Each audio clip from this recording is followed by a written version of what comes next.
All right, what's up, y'all? I'm here with the great one and only, soon to be legend, Nestor Bravo. He's 19 and 0. He's with the PBC stable, right?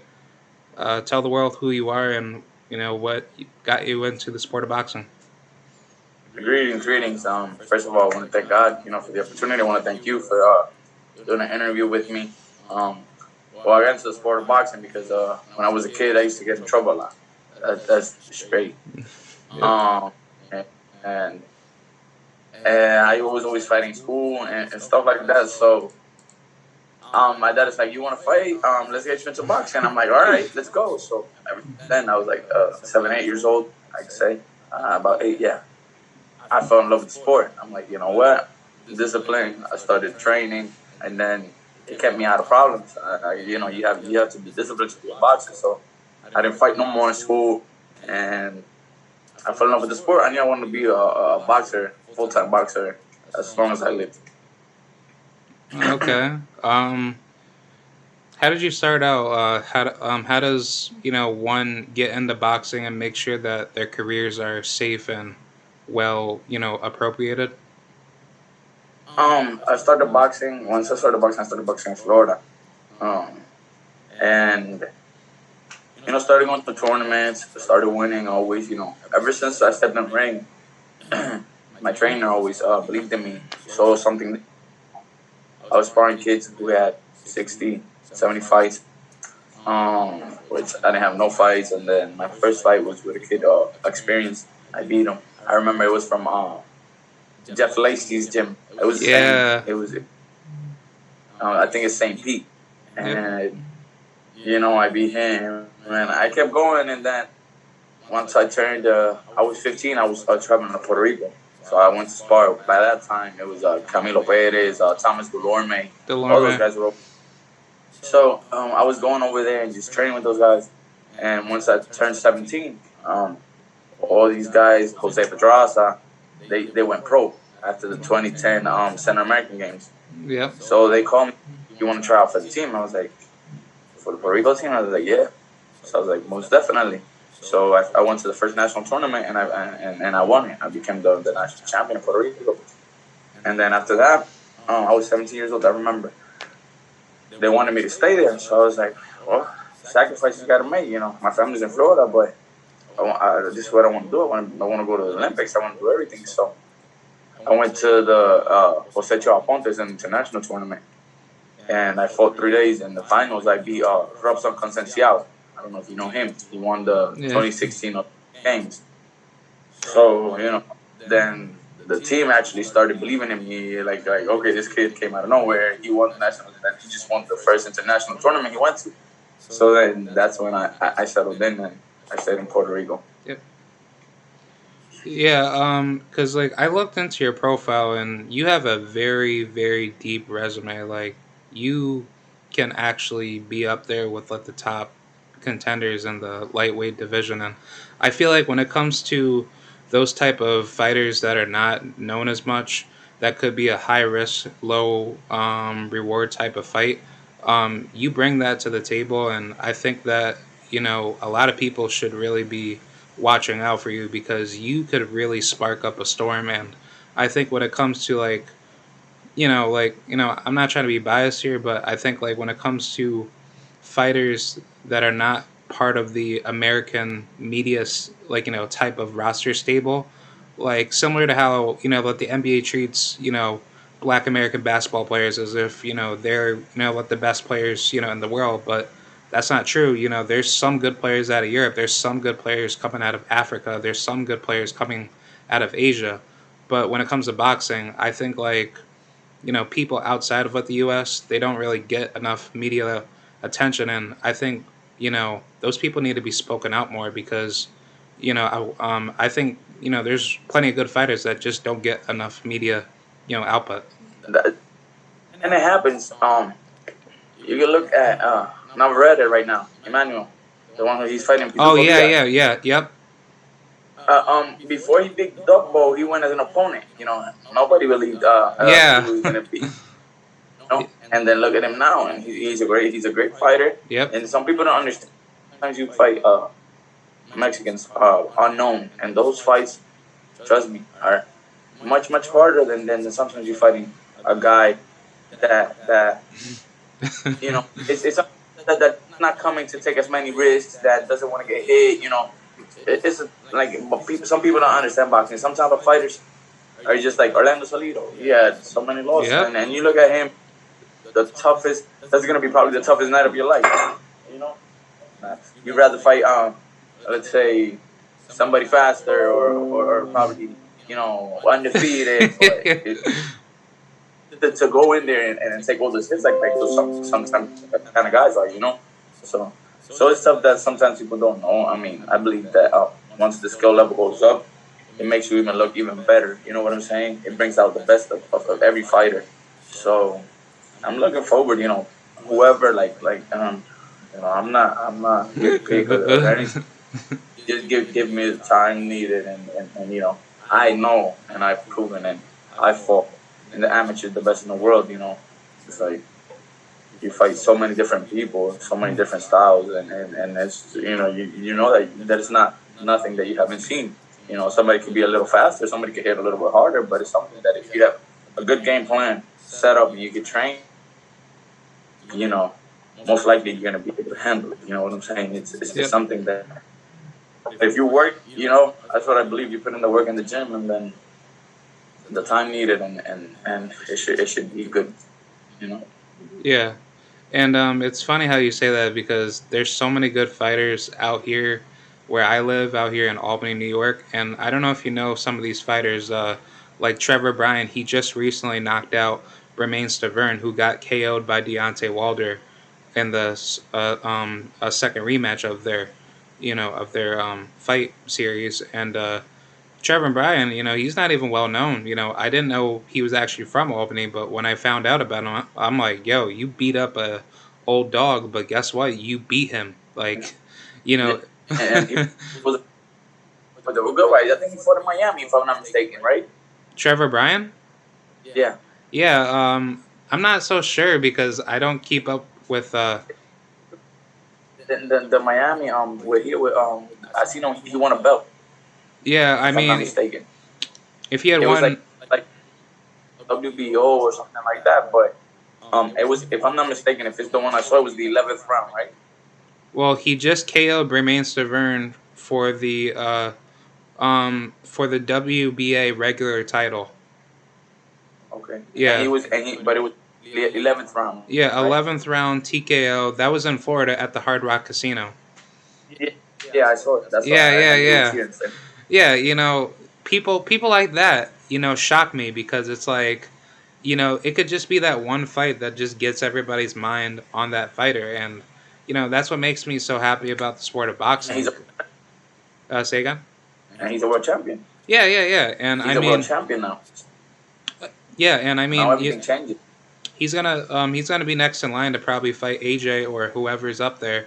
But it's like for people like that, it just takes one win to change your career. And I just had like a similar conversation with another boxer. I don't know if you know him. His name's Miguel Cruz. Oh yeah, definitely. He's Yeah, from Florida yeah, too, and he was in Puerto Rico too. When I went to Puerto Rico, he was there, and Christian Colon was there. yo, man, I Yeah, love there were. Pritchard. Yo, it, if you ever meet, if you've ever run into Pritchard, can you tell him that I really do support him and I hope everything's well with his health. Me and Preacher fought when he's older than me, but I fought Preacher when I was like 10 years old. Yo, he's such a good fighter, man. He's awesome. Yeah, Yeah, it's just I was so pissed off when he fought Terrell, and Terrell, he should have been prosecuted, man. stuff like that. How many times he hit him behind the head and the ref kept going? How many times I got hit behind the head? And when the kid hit me behind the head and the steps down, I was like, wow. And my mind came up, Preacher Colon. I was like, wow. Yeah, Because, shots behind the head, I didn't feel no shot that he hit me with except the shot behind the head. That's it. Tell you yeah, the truth. I like being honest. It's not. Some people crack. Some people hit hard, and you're like, okay, I gotta be careful. Let me keep my hands up. And you fish their shots more than others. I fought a guy in Puerto Rico, a Colombian guy. Fuente was his last name, Yeah. and I hit, I hit him quick, and I dropped him, and then he came out fighting, and we traded shots, and wherever he hit, you could tell he's a power puncher. Yeah. But the guy suddenly, it wasn't like I was feeling no shots except the ones he hit me behind the head. Those are shots like, wow, what the heck? I remember I went to an international in Trinidad and Tobago, and I fought Michael Alexander. He's doing good in the amateur ranks. I think he's like number 3 or number 2, and I beat him twice. And then one of the shots he hit me with a left hook, with a right hook, because he's a lefty. I was slipping and he hit me right here. And then those shots are the most the most dangerous shots in boxing. Yeah. And I don't know. I believe that the ref is there to do their job and not just let everything go on. Or if you're gonna let it go on, let it go on for both of us. Okay, hit me behind the head once or twice. Let me hit him behind the head back. You know what I'm saying?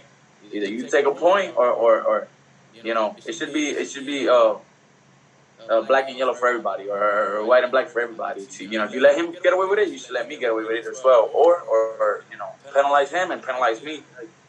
Yeah. I don't know. I believe the ref is I would to give. keep I would give serious yeah. penalties, and then I would go for disqualification, and then we probably take it to a legal standard, because honestly, man, people people don't understand how dangerous boxing is. I was told by there's a guy that actually runs the gym over where I go to over here in Albany on Quail Street. His name's Tony Marshall. He trained with Mike Tyson's team for 9 years, and Tony, I want to say he has CTE, to be honest, but he's gotten hit to the head a lot, and he's not about the same person compared to his Yeah. previous fights. But he told me, like, that the most dangerous punch in boxing is a jab, and when you get hit with like the jab, that ruins like your frontal part of like your brain. And you know I'm not so sure what's the severity after a couple punches, but if you get hit at a certain point of your fight, you could actually die, like, No, instantly. it is. It is. My boy, Subriel Matias is like is my brother, and I we love train. Matias. We got over.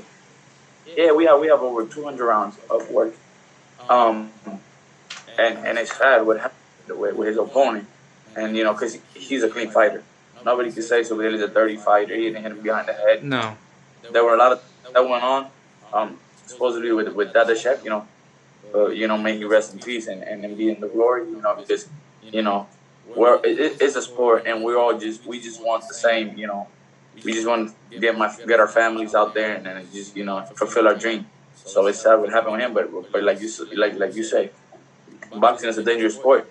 He went in there, tried to fight for a dream, and sadly, you saw what happened.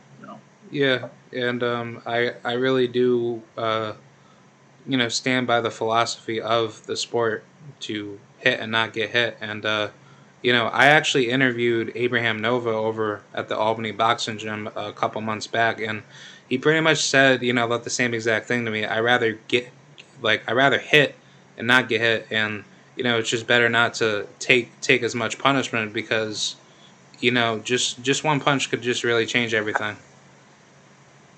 Hey, at the end of the day, we're not uh, we're not trying to hide it from it. Everybody knows punches do cause damage. So as long as you take the least amount of punches in a fight, that's me.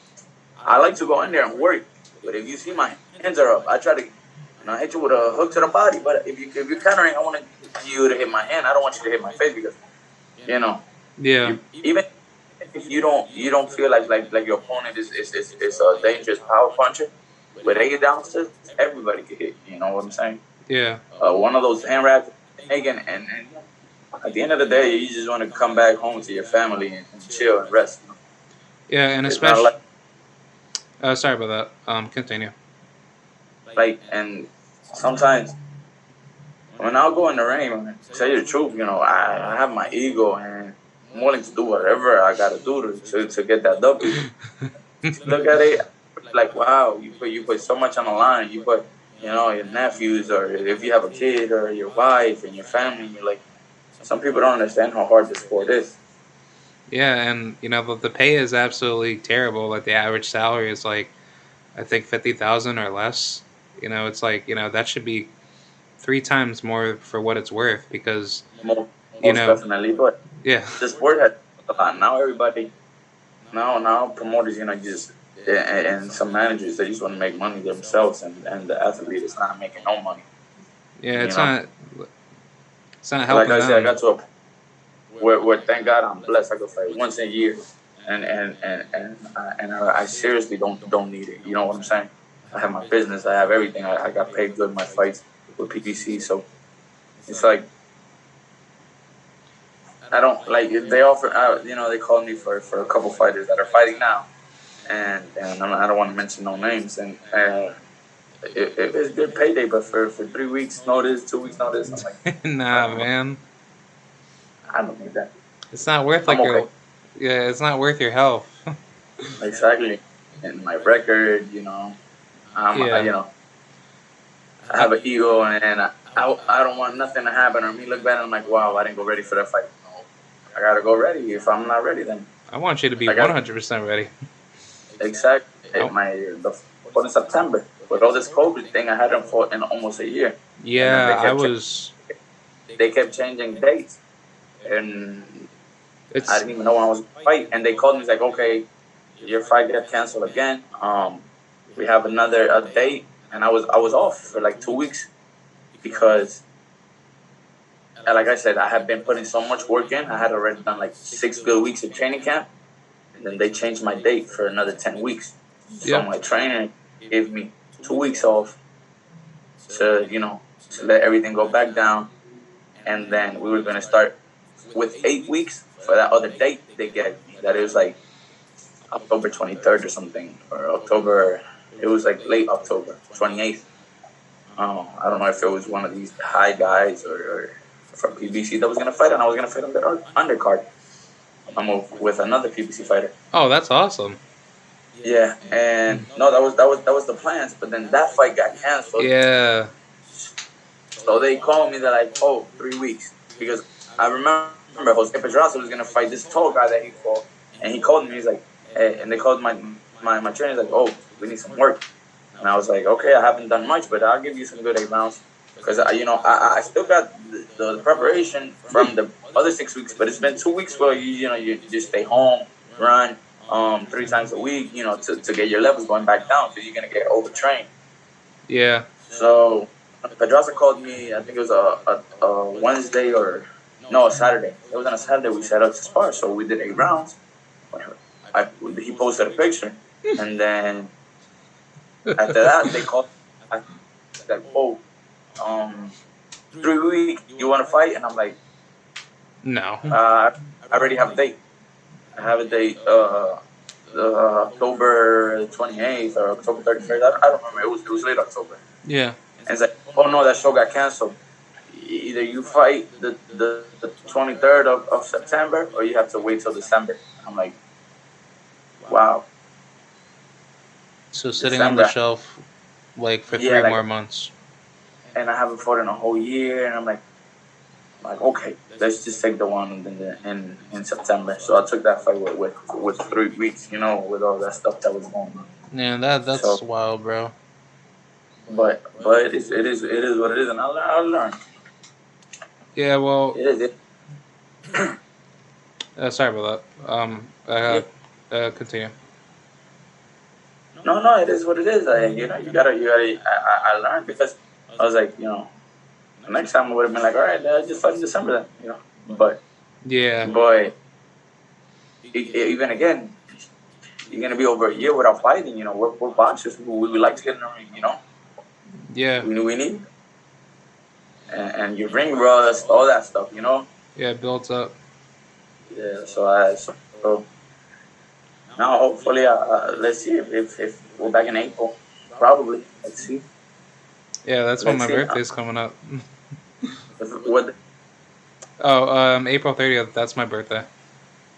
Okay, I think Pitufo fights Navarrete like the 20 something. Oh yeah, yep. Yeah, man, I can't wait for that fight. That fight's gonna be flame. It's gonna He be he, he um he's starting today. good. He's in training, but officially I think he got like 8 or 9 weeks today. So Oh, he's that's a starting. lot of time. Yeah, he's starting his good training camp Yeah, today. and I was gonna say, like, in reference to COVID, a lot of people don't realize, like, these promoters are not rich. Like, they don't have all the money in the world, and a lot of these bigger fights that should have happened, like Errol Spence versus Danny Garcia, it had to been delayed due to COVID. Same thing with Wilder Fury 3. Everybody's making up all these excuses to say, oh, they don't want to fight, blah blah blah. No, they do want to fight. Well, like, besides from Yo, Wilder. if you're in that level, everybody we're fighters, and then at that elite level, you think Danny has for everybody. You offer Danny 10, 15 million, you think he's gonna say no? No, he's Those not guys gonna are say making. no. And he got guts. Danny Garcia is a tough fighter as well as Eric Spence. Eric Spence is a great fighter. Those are class A fighters, S and level. yeah, they're not scared of nobody. It's like me. You offer me money, you think, and you give me time, I'll fight anybody. You know, Dude, I I'm not. wanna I got to that point, which they are, which I would love to be there someday. But it's like you know, people talk, but the right amount of money is there, the time is there, everything works out for both of us, and benefits at the end of the day, they're both gonna get. It's a benefit. It's a yeah. win-win Yeah, for both of them. yeah, casuals just don't understand, like, about the fighter lifestyle of what you have to go through. They just, think ahead, and then they say, "Oh, this fighter shouldn't fight that fighter. Who have they fought? Blah blah blah." No, this fighter wants to fight this person, and he will prove you wrong. Come to this date of when that will happen. Like, you know, It's like, don't you Well, remember? Floyd. Oh wait, what? Yeah, go ahead. No, no, no. No, no, go ahead. Which was gonna. I remember what. I was just gonna say, don't you remember when Ryan called out Tank, like, a couple years back until now? Well, there was another Yeah, guy. yeah. A lot of people like, oh, Yeah, they, I don't know. I don't know if you know that, this one other YouTuber, kind of local sports. yeah, that's my boy. Yeah. Well, Kano interviewed that one kid, Nick Sullivan, and Nick Sullivan, he's been calling out Ryan Garcia that same amount of time, and Ryan Garcia has said nothing about him. So, like, what does that tell you about other people in his, division? He has other contemporaries that he doesn't even want to step foot with, and I probably Yeah, say, I probably say people like you. He doesn't even want to have any peace with you. most definitely. Like to the point where Ryan Garcia's at. What does he take from fighting me? A risk. That's all. That's all. You want the big money fights with known people, like Gervonta. Like I understand the sport. That's why there's a lot of people that are unknown that are actually tougher than the known people. Simple as that. I could tell. I know a lot of people that are coming up in the ranks that I'm like, well, those guys, you gotta work with them. You gotta fight, but and they're not even to the point which the champions or anybody would look at them because right now, what does the champion being, let's say, or being the number one spot, you're gonna fight this tough guy, real tough, that's gonna probably give you hell for the least amount of money and just an opportunity not for you. Because they're not gonna win anything. What would Ryan win against fighting Nestor Bravo? I have everything to win because I'm gonna take his head off. You know what I'm saying? I'm going in there to that's my chance. Yeah, You know, that's why a lot of fighters like, oh, you should fight this guy, you should fight this guy. Oh, I would love to fight any champion out there. That's my moment. That's where I gotta take advantage. What did they take fighting me? Like right now, you'll talk. Teofimo has all the belts. He's looking for the big names. He just well, you know. Devin Haney is the WBC champion, but Teofimo needs to fight Devin if he wants to keep his But like status. in my opinion, I know Devin Haney has it, but originally the WBC who had it was Loma when he beat Campbell. Yeah, You know, but after like he won it, he was supposed to fight Devin for the mandatory. right? Well, supposedly, but originally, when you look at it, Loma was the book. Loma was was the guy that had them all. Because he fought for them. Yeah, Yeah. and then you're gonna keep all your mandatories. If the WBC is this one, and then the WBA says, oh, you gotta fight this one. The WBO says you gotta fight this one, and the WBO, you gotta take it one step at a time. That's what I believe. It's Yeah. like you can have a mandatory in each one of them, but you gotta take it easy because if I gotta take care of this one, you cannot just take my belt. He hasn't beat me for it. Just let me fight him, and then he'll get his shot. He's gonna stay number one. He's not gonna move from there. Yeah. You know. I mean, So I would have liked to see Loma versus Devin right away because that would have just made it a lot more interesting. uh, at the moment, I don't know because if I'm not mistaken, Devin Haney fought for the title versus Ojo Santiago, which is another. He fought Zaur Oh, Abdullah for the interim, and then yeah, he got with his eye. elevated. Yeah, he got elevated to the champion, and then he made his first title defense against Alfredo Santiago. Yeah. Yeah. But yeah, Yep. boy too, he's a great fighter and opportunities. That was his opportunity. But He was awesome. me I knowing liked him, watching. yeah, he's a great fighter. But knowing him, which is no excuse or anything. Uh, no man, No, no, no, no. because Say what you want. no, because I know it's like worked many times with him. He's a great fighter. He's like my family. Those guys from Fajardo, and the guys with Yomi has. He has Manny Rodriguez, Oh, dude, I love Manny. I love Manny. Gabriel Matias. All those guys. Those guys are like family. We work we grew up together. So it's like working in the gym. But Ola does not get the same training camp that Devin Haney get. It's like, oh, you got 4 weeks. You want to do the fight? And you're like, Oh, you know what okay. I'm saying? Like Yeah. personally, they give this guy 4 weeks, but hey, Oho still proved that he's definitely uh, a person he could be in the ring with anybody, and he'll give anybody hell, and he'll beat any 135 out there, probably 140 as well because he's a great fighter as well. I mean, take a look at what happened this past weekend with Josh Warrington. He got knocked out by an unknown Mexican. That's what I'm saying, and probably the Mexican took the fight on short notice, Yeah. but Josh Warrington probably did a bad thing in his head. Thought, oh, I'm this gonna is watch this guy. this is a Easy tune-up fight, fight, mate. and probably did not train the way he was because in his head he thought he was going to play with this guy, and the guy took him seriously, and look what happened. He So just, he was dropping bombs on him. Like once I saw that right land, I'm like, dude, you better keep that hand up. Like you were going to get knocked out in the third or fourth round. I was like laughing. I'm like, dude, like what are you doing, dude? Like if I saw you do that to Ryan Garcia, I would have been like, dude, give this man a belt. definitely, I would have been like, okay, I want to see you and Devin go at it, or Tio, anybody. I just want to see you be in there, and definitely. that's how I view I mean, Mauricio. I give those like, are great fighters, and I would love to share the ring with them. It's for me, it would be a blessing, and trust me, the opportunity comes, I'm gonna take the best out of it. yeah, I definitely want to see you because I was just about to ask you, how does Al Heyman set up with the fights for you? Does he just give you advisements on what fights are available, and then you just take it and then train for it? Yes, sir. Yes, sir. These fights are. There's a lot of fights that they have offered me. Great fights with big names, and I'm like, as long as you give me the right time, I'm down. Because of that fight with before that, before actually being with the PPC and whatever, they had offered me this guy that for Comey on Marines.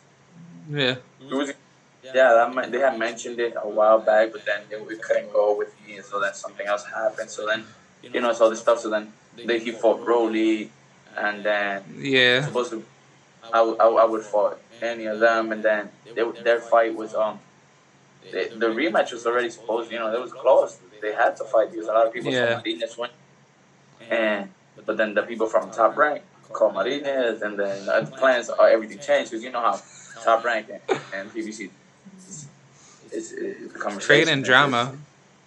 Yeah. So then Top Rank messed up the plans because Rolly was supposed to get a rematch. So it's a lot of stuff. It's like everybody talks Terrence Crawford and Errol Spence. It's a fight that people want to see, but it's hard, to get them to, you know, Negotiate. negotiate because Errol Spence has two belts, I think, and then Crawford has one.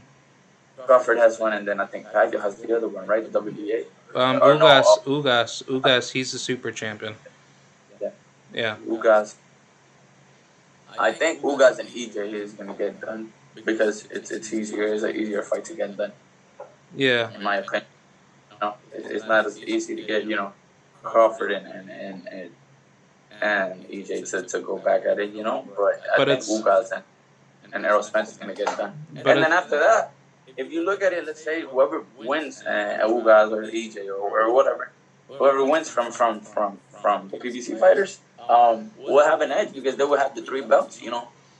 yeah. It's But it's like if now, like if you like if they want it, they gotta come to us over here, because whoever wins it, either Ugas or Errol Spence would have the WBC, IBF, and WBA. WBA. So they just need the WBO. So it's Yeah. like we have three belts and have one. So if you want, if the fight want to get done, you gotta negotiate. Yeah, and what got me angry is that Terrence Crawford accepted Errol Spence's request to not talk about his name no more, and I'm just like sitting here like, you guys are like making yourselves look bad right now. Honestly, I'm more angry at Terrence Crawford because he's using his ego in the contract negotiations to say, give me 60-40 my way, and then we'll make the fight. No, dude, like Errol Spencer's like the bigger draw. He's the A side, sadly, and you're the B side. But if I were you, I would either take the fight with Ugas so you could have two belts, and if you are Exactly. yeah, and if you are successful, you will get your 50-50. But if Arrow get it, guess what? It's going to be 70-30 or 80-20. Yeah, because he has three belts afterwards, or whoever wins. Yeah. Either or.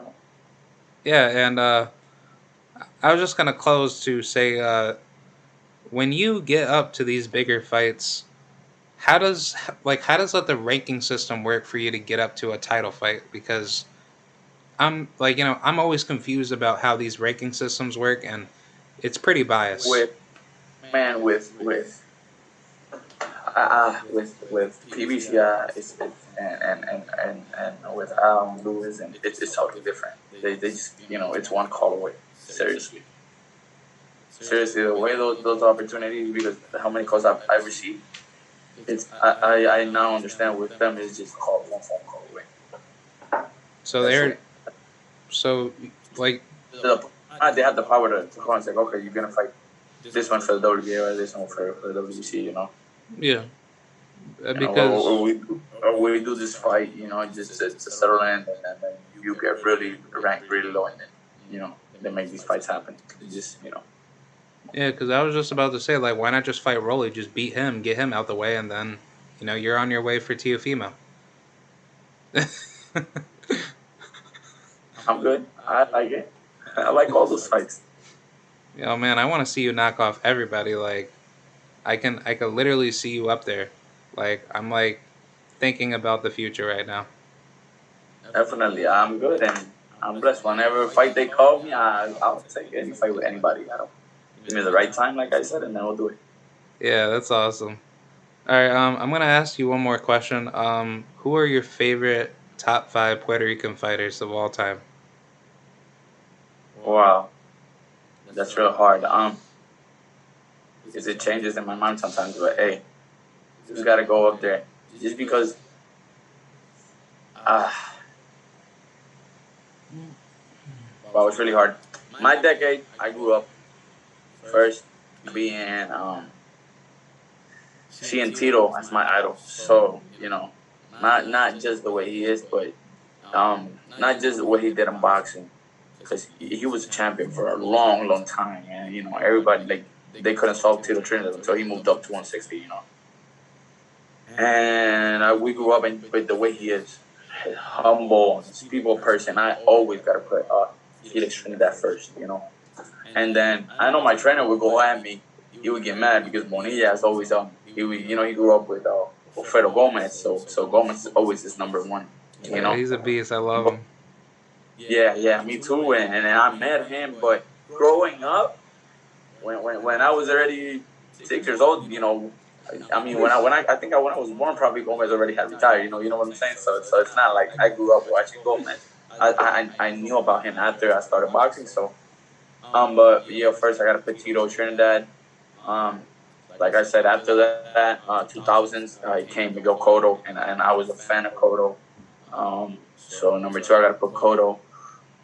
Number three, he's people can say what they want, but he's the only Puerto Rican boxer, a male boxer, to have